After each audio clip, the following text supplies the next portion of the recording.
Hey folks, Ray from DCRaymaker.com. Today I've got Stage's newest product, the Stage's Dash. This is their first foray into bike computers. Stage's, of course, is well known for the cycling power meter that Team Sky uses. It's a left-only power meter, but it's become incredibly popular over the last couple of years. But one of the things that Stage has found was that data capture across the board from different devices wasn't quite what they wanted. It wasn't as detailed as they wanted. For example, they had their own app to go ahead and capture high-speed data, and it wasn't as customizable as they wanted. So what they've created here is the Dash. It's a $400 bike computer that should be shipping next year in Q1 of 2017, and it allows for ultimate customization of your data fields. So right now I've got a simple view showing basically my total wattage and my workout structure down below. So this unit does support structured workouts. You can download those from their site. So they've got an entire new training platform as well. You can check out my post down below for more information about that. But what I'm going to do is I'm going to bring in Jim to talk a little bit more in detail about this unit and walk through some of the menus. So we're going to walk through how the different customization looks, some of the options you have from landscape mode to portrait mode for time trial, for example. And we'll also go briefly over the mount itself. So with that, let's get started. So here you've got the welcome screen, which is what you'll see when you turn on your Dash for the first time. Got a couple of fields. Try to make it simple from the start, so you can start your ride. Right now I've got my road race activity profile loaded up here. If I were to want to change that, I can just simply hit that.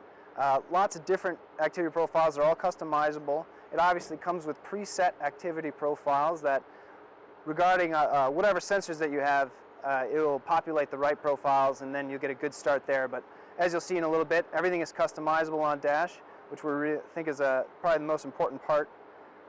Here we've got Calibrate on the main screen, which as a power meter company we think is a super important thing. It's not hidden deep down in the menus. And you can get to your main menu. What I'll do here is I'll just take you through what a normal, maybe a road race ride profile would look like for me. Start a ride here, we've got a demo going. You've got 16 possible fields, and in this one you can see how big our metrics can be just even using half of the screen here. I can page through forward and backwards here. So a couple of things about this is we've got our lap history chart. So you've got your current lap, last lap, and then previous laps as they fit on. This is all customizable in the menu and also on stageslink.com in your Dash manager. Another cool thing is you'll see we've got this lap and next lap here and the lap that we're on. As I go through the laps, the Dash references the workout file and actually writes that data to the file. So when you upload your Stages Link ride in our Stages file, you're going to be able to see what you were supposed to do and what you did do.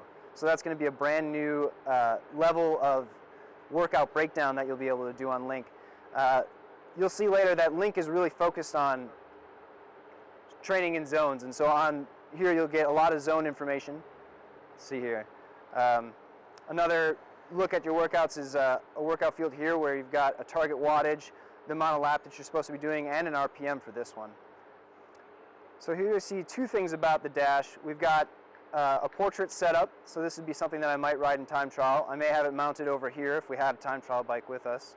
The other thing about this page is that it's a split screen mode. So these top are going to stay the same, while these ones are going to change as I hit page. All of this is customizable, and you'll see kind of down here I've got ride totals on that page, lap totals down here. Still I can see my power, my heart rate, and my cadence. Got a breadcrumb trail, course profile, and then some other totals there.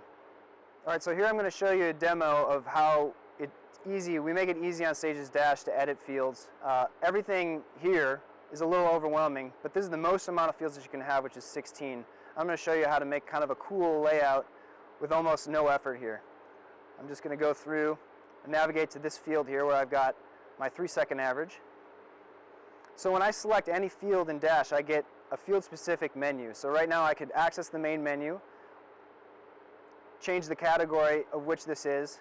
So right now we have power, but we have shifting, heart rate, time cadence, workout, widgets, and movement. So those are all the things that we can pull up in a data field. That avoids having a list of maybe 50 or 60 different things like on a Garmin.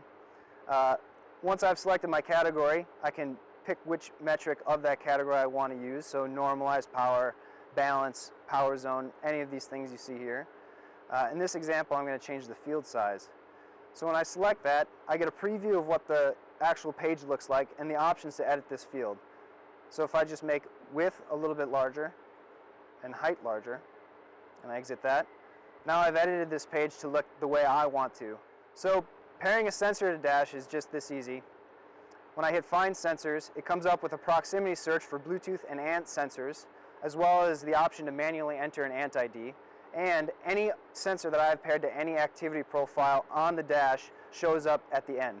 So I'm able to actually edit, or I can add any sensor that I'm already using in any other profile right away, or I can find any sensor that's nearby. So as you can see here, I've got Bluetooth and ANT Plus sensors, which are the two types of sensors that pair to the dash. We also have been working on Bluetooth trainers and ANT FEC protocol, so you'll be able to control your trainer straight from your head unit here. So here I'm going to show you what it's like to select a workout on Dash. I hit select workout here, and it asks me if I'd like to ride today's workout. In Stages Link, I can set up Dash to be synced up to 28 days in advance of my workouts. And so today, I just want to view what this workout is, so I click on Overview, and it gives me a brief description of what I'd be doing today, and that's the one that I remember that's what I'm supposed to ride today, so I hit Ride. And this is an example page of what a workout screen can be set up to look like. Obviously, as the user, you have the freedom to set this up any way you'd like.